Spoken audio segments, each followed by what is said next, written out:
ओम शांती. 3 जुलै 2024.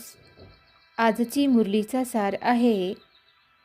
बाबा म्हणतात, गोड मुलांनो, कलंगीधर बनण्यासाठी आपली अवस्था अचल अडोल बनवा. जेवढे तुमच्यावर कलंक लागतात तेवढे तुम्ही कलंगीधर बनता. प्रश्न आहे, बाबांची आज्ञा काय आहे?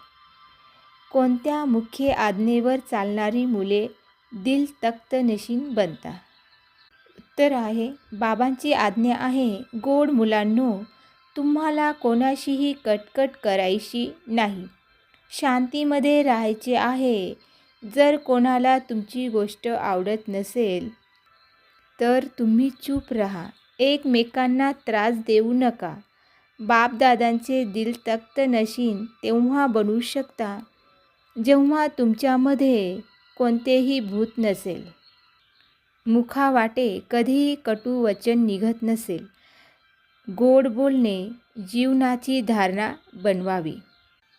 धारणेसाठी मुख्य सार आहे. पहिली पॉईंट आहे, जेव्हा कोणी अशांती पसरवत असेल किंवा त्रास देत असेल तर तुम्हाला शांत राहायचे आहे.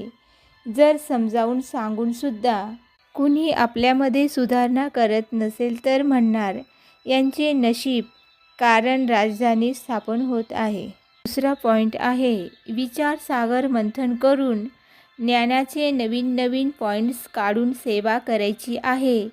बाबा मुरलीमध्ये रोज ज्या गूढ गोष्टी ऐकवतात त्या कधीही मिस करायच्या नाहीत.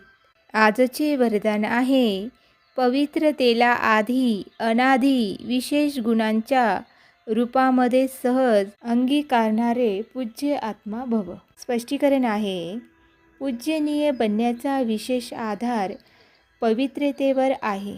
जितकी सर्व प्रकारची पवित्रता धारण करता तितके सर्व प्रकारचे पूज्यनीय बनता.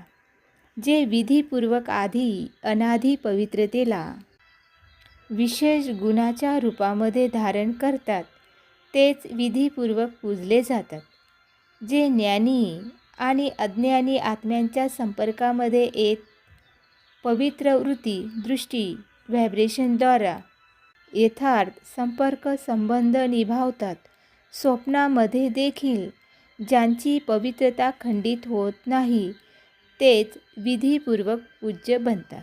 स्लोगन आहे, व्यक्तमध्ये राहून अव्यक्त फरिश्ता बनून सेवा करा तर विश्वाच्या कल्याणाचे कार्य तीव्र गतीने संपन्न होईल. अच्छा.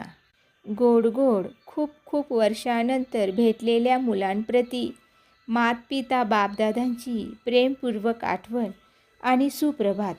आत्मिक पित्याचा आत्मिक मुलांना नमस्ते. अम्मा आत्मिक मुलांचाही आत्मिक पित्याला नमस्ते. ओम शांती.